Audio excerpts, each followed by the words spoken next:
पुराने कहावतों में कहा जाता है कि रेणी और लुद्दी दो सहेलियां हुआ करती थी जो हमेशा एक साथ रहती थी। रेणी का इतिहास तो आपने जान लिया है और आज बात करते हैं लुद्दी की। रेणी यानी कि तारानगर और लुद्दी यानी कि राजगढ़। ये दोनों ही राजस्थान के चूरू जिले की पड़ोसी तहसीलें हैं। आज हम बात करेंगे राजगढ़ या यूं कहें कि सादुलपुर के इतिहास की। नमस्कार दोस्तों, मैं हूं अंशिका सारडा। आज की इस रिपोर्ट में हम सादुलपुर के बारे में कई ऐसी बातें जानेंगे जो आपको पूरा इंटरनेट खंगालने के बावजूद भी नहीं मिलेगी। इसलिए इस रिपोर्ट को पूरा देखें। साथ ही मेरे फेसबुक पेज को याद से लाइक कर लें और यूट्यूब चैनल को ज़रूर से सब्सक्राइब कर लें।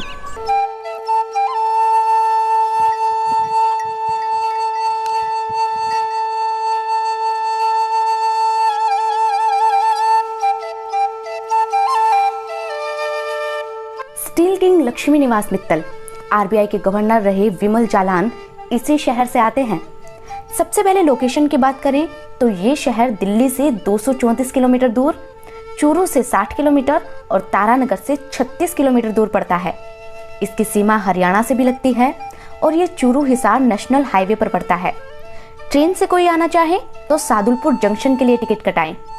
वैसे तो आज सादुलपुर के लोग बड़ी संख्या में ओमान, कतर, कुवैत और सऊदी अरब में काम करते हैं, लेकिन एक वक्त पर यहाँ सिर्फ और सिर्फ मिट्टी के धूरे हुआ करते थे। फिर यहाँ पर लोग रहने के लिए आए और पूनिया जाटों ने अपना शासन जमा लिया, जिसके साथ ही ये इलाका जंगल देश का हिस्सा बन गया। धीरे धीरे वक्त बीता और साल 1766 में शेखावाटी के महाराजा राज सिंह का यहाँ आना हुआ। उन्होंने यहाँ पर एक किला बनवाना चाहा, लेकिन स्थानीय जनजातियाँ ये नहीं चाहती थी कि यहाँ कोई किला बने, इसलिए उन्होंने स्थानीय जनजातियों से भीषण युद्ध किया। राजा शक्तिशाली थे तो वो जीत गए। इसी के साथ ही लुद्दी पर राज कायम हो गया राजा राज सिंह का और उन्हीं के नाम पर इस शहर का नाम राजगढ़ रखा गया। दोस्तों, कहा जाता है कि उन्होंने 1766 में यहाँ एक किले का निर्माण करवाया था, जिसके साथ ही 5 विशाल दरवाजे भी बनाए गए थे। लेकिन वक्त के साथ कुछ दरवाजे रह गए और कुछ ढह गए। किले के साथ ही बीकानेर राजघराने के आराध्य देवी करणी माता के मंदिर का भी निर्माण कराया गया।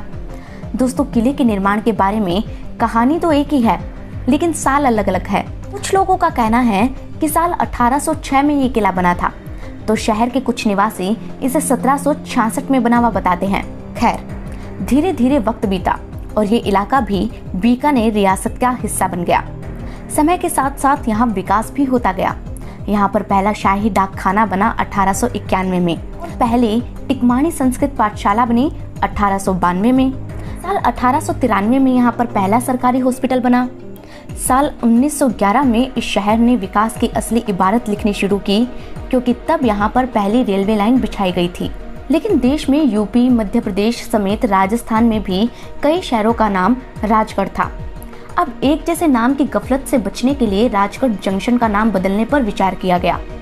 साल 1944 में बीकानेर के महाराजा शार्दुल सिंह जी यहाँ शाही यात्रा पर आए थे और उन्हीं के नाम पर राजगढ़ का नाम बदलकर सादुलपुर कर दिया गया।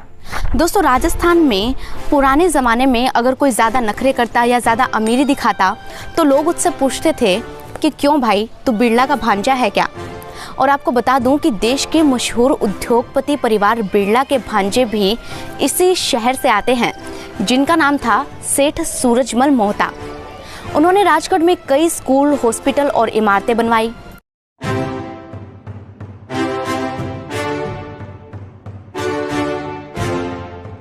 वक्त बीता और साल 1947 आया, जब राजशाही खत्म हो गई और देश में लोकतंत्र आ गया।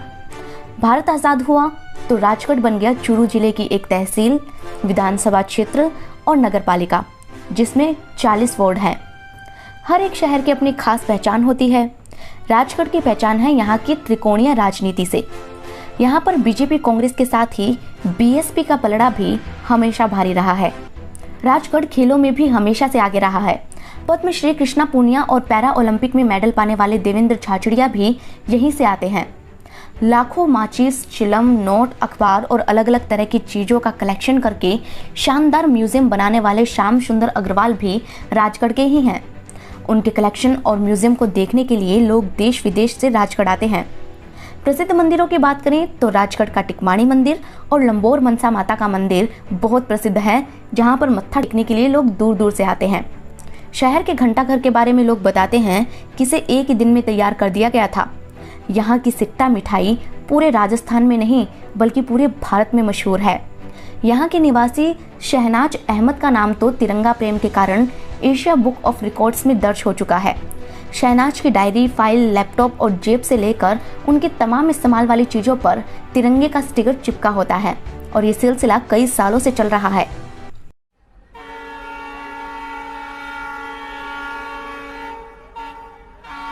इस शहर से देश के अलग अलग हिस्सों के लिए ट्रेन चलती है और बसें भी चलती है, यानी कि कनेक्टिविटी अच्छी है।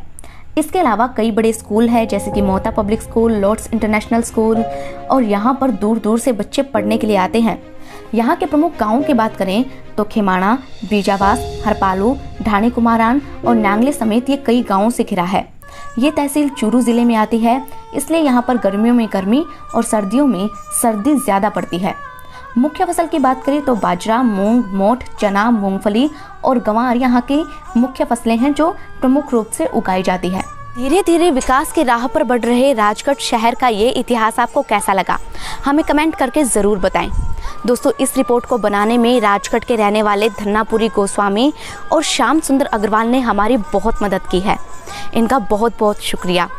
ये दोनों राजगढ़ के ही निवासी हैं और आप भी अगर चाहें तो इनकी तरह अपने शहर का इतिहास बनवा सकते हैं। दोस्तों, इस रिपोर्ट को जितना हो सके शेयर करें। आप किस शहर से हैं और अगर आप अपने शहर का इतिहास बनवाना चाहते हैं तो मुझे कमेंट सेक्शन में ज़रूर बताएं। मुझसे जुड़ना चाहते हैं तो मेरे फेसबुक पेज को याद से लाइक कर लें और इसी तरह की दूसरी वीडियोस देखने के लिए आप मेरे चैनल को ज़रूर से सब्सक्राइब कर लें। दोस्तों, राजस्थान के शहरों के विस्तृत और गौरवमयी इतिहास पर बने इसी तरह की रिपोर्ट्स को ज़रूर शेयर करें। अपना ख्याल रखें, खुश रहें। धन्यवाद।